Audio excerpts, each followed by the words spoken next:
Делай добро, жакшылык кыл. Грек кылман, байларга мынтип айткан. Мен сөз берем, силер бул дүйнөдөн кеткенден кийин силер эчтекени каалабай каласыңар. Силер кайра кайтып келип, жазадан кутулуу үчүн, бакытка татыктуу болуш үчүн жакшылыктарды кылгыңар келип калат. Бул дүйнөдөн кете электе жакшылыктарды кылып калгыла. Кайра кайтып келгенге мүмкүнчүлүк болбойт. Абуль Фарадж. Кийинки күнү алар кайрадан бакта иштешти. Кургап калган бутактарды кесип бир жерге чогултушту. Отолорду жулушту, сугарышты. Кээ бир жерлерге сууну чака менен ташып коюшту. Жумуштан кийин кече келүү убакта Мехронду устат көнүп калган беседкага чакырды. Күн кирип баратты. Тоодон кечки муздак шамал келип атты. Чарчаган жоксуңбу деп кызыгып сурап, устат ушундай физикалык жумуштар мени эс алдырат. Ошондуктан жеңил физикалык иштер окууга жолтоо болбойт. Тескерисинче кабыл алууну күчтөнтөт деп айтты. Мехронду сабакка көңүл коюусуна бир аз убакыт берип, бүгүнкү теманы түшүндүрүп баштады. Биз баарыбыз эле жакшылык кылганга аракет кылабыз. Бирок жакшылыкты кыйнап жасаганга болбойт. Бир окуяны айтып берейин. Мектепте мугалим эжей окуучуларына сабактан кийин жакшылык жасагыла деп тапшырма берет. Биринчи кезекте бирөөнүн жардамысыз жолдон өтө албай аткан карыя адамды жолдон өткөзөсүңөр деп түшүндүрөт. Кийинки күнү мугалим окуучуларынан тапшырманы ким жасады деп сурайт. Биринчи партада отурган кыз колун көтөрүп, мен кечөө көзү көрбөгөн чоң энеге жолдон өткөнгө жардам бердим дейт. Мугалим аны мактап, кайра суроо берди. Дагы ким жакшы иш жасады? Бир бала кол көтөрүп, мен дагы көзү көрбөгөн чоң энеге жолдон өткөнгө жардам бердим деп жооп берет. Мугалим ойлойт. Шаар чоң, көзү көрбөгөн чоң энелер дагы көп деп ойлойт. Бирок дагы бир бала туруп, мен дагы көзү көрбөгөн чоң энеге жолдон өткözгөнгө жардам бердим дейт. Мугалим таң калып, бардык окуучулардан сурап чыкты. Окуучулар, сиз өзүңүз айтпадыңыз беле? Жакшылык кылгыла деп. Биз колдон көчөгө чыксак, көзү көрбөгөн чоң эне туруптур. Ал жолдон өткүсү келген эмес.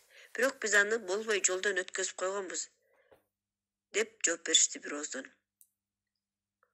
Устат ошону элестетип аткандай болуп, өзүнчө жылмайып түшүндүрүп берди. Албетте окуя күлкүлүү, бирок ал жакшылыкты кайрадан кыйнап жасабаш керектигин көргөзөт. Кээде жакшылык кубанычтын ордуна кыйнанууларды алып келет. Эгерде адам бирөө үчүн чечип койгон болсо, ал үчүн эмне жакшы болорун. Жакшы ниет дайым эле жакшылык болбойт. Эми жооп берип көрсөң, биз эмне үчүн жакшылык кылабыз? Мехрон ойлонуп калды. Жашоодо бул суроону чанда гана беришет. Бирок ошондой болсо да, ал өзүнүн оюн айтып көрөйүн деди. Балким жакшылык кайра кайтып келет, ошондуктан болуш керек. Устат макул болгондой башын ийкеди да мынтип толуктады. Адамдар негизи мындай деп жооп беришет. Мага дагы мен кыйналып атканда жардам берсин деп. Жардам берип атканда моралдык жактан ыраазы болосуң, өзүнө жана өзүңө болгон сыйың өсөт. Адамда жаратылышында бирөөгө жардам берүүгө умтулуу бар. Библияда эгерде сени бетиңе урса, экинчи бетиңди тосуп бер деп айтылат. Кеп сенин бетиңдин тосуп же тоспой койгонуңда эмес, аны эмне үчүн жасаш керектигин түшүнүш керек. Бул эреже адамдардын абийирин ойготконго чакырат. Жана бул эрежени абийири жок адамдарга колдонуунун кереги жок. Руханият жөнүндө биз көптү билгендей болсок, болуп сезе беребиз, бирок бизден кичинекей бала жакшылык деген эмне деп сураса, жооп бере алабызбы? Устат Мехронго суроолуу карады. Мен бул суроо жөнүндө ойлонбоп турмун. Туура түшүндүрүп деле бере алмак эмес болушум керек деп Мехрон жооп берди. Көбүнчөсү жакшылыкты жөн эле кылышат. Кылыш керек деп эле, анткени аларга ошентип үйрөтүшкөн. Кээ бирде жакшылык кыласың, бирок ичиңен оордук сезесиң. Мисалы, бирөө карызга акча сураса, жок дей албай акча берип коесуң, өзүңө жетпей атса дагы. Же болсо кимдир бирөө үй курулушуна жардам берип койчу деп суранды. Сен өзүңдүн ишиңе жетишпей атсаң дагы жардам бересиң. Анан начальствоңа актанганга туура келет. Шылтоолорду айтып калпайтып, эгерде жакшылык кыла турган болсоң, түшүнүү менен кылган жакшы. Жакшылык кылсаң, ал сага дагы моралдык кубаныч алып келсин. Моралдык кубаныч алып келиш керек. Бир аз пауза болуп калганда Михрон сурады. Бирок көбүнчөсү бир пайда көрөйүн деп жакшылык кылат го, бул туурабы? Биз бул теманы өткөнбүз. Эгерде жакшылык кылып коюп кайраны жообун күтсөң, кайра мага жардам бербейт деп колкоо кылсаң, бул жакшылык болуп саналбайт. Ошону түшүнүш керек, Михрон. Жакшылык эч убакта сен мага, мен сага деген принцип менен жасалбайт. Бул жакшылык деп эсептелбейт. Кээ бир адамдар бирөөлөргө жардам кылып коюп, өздөрүн рекламалашат. Биз баарыбыз жакшы болгубуз келет. Кандай жакшы боорукер адам деп айтса дейбиз.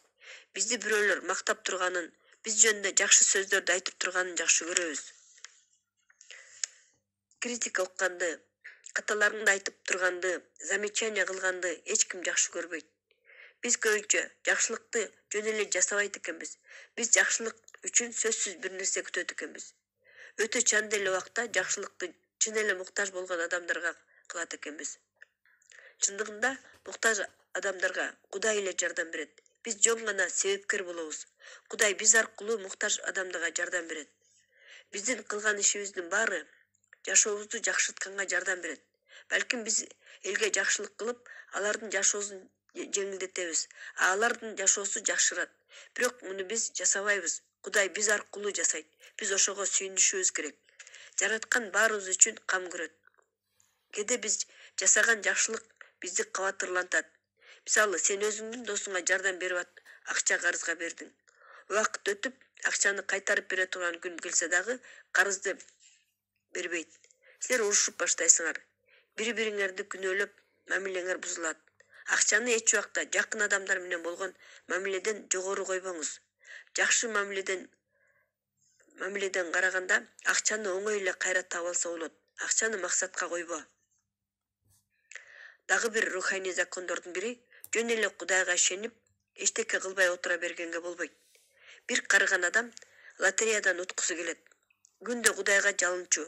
О Кудай, мен өмүр бою көп иштедим, баарына жардам бердим, эч кимди алдаган жокмун, эч кимге зыян кылган эмесмин. Мени лотереядан уттуртуп койчу. Мен көп акча утуп алайынчы. Мен ага татыктуумун го. Лотереянын ойнолуш күнү келет, бирок ал эчтеке утпайт. Ал кайрадан жалынып баштайт. О Кудай, мен өмүр бою чынчыл болуп жашадым, көп иштедим, абийирим менен жашаганга аракет кылдым. Мүмкүнчүлүк болсо эле башкаларга жардам берчүмүн. Мен кантип эле утушка татыктуу эмесмин. Суранам, жардам берчи. Бирок дагы деле эчтеке утпайт. Ал дагы жалынып баштайт. Лотереядан утканды Кудайдан суранат. Ошондо Кудай айтат экен: "Сен жок дегенде лотерейный билет сатып алсаң боло". Көрдүңбү? Жөн эле эчтеке кылбай эле Кудайга жалына бергенге болбойт. Анда кантип Кудай сага жардам берет? Байлыктын руханий мыйзамдарын билиш керек. Мен сага ошол мыйзамдарды ачып берем. Мен сага байлыктын багынын өзүн бербейм. Мен сага байлыктын багы өсүп чыга турган уруктарды берем. Эгерде сен ошол мыйзамдарды туура колдонсоң, сенин кыялдарың орундалат.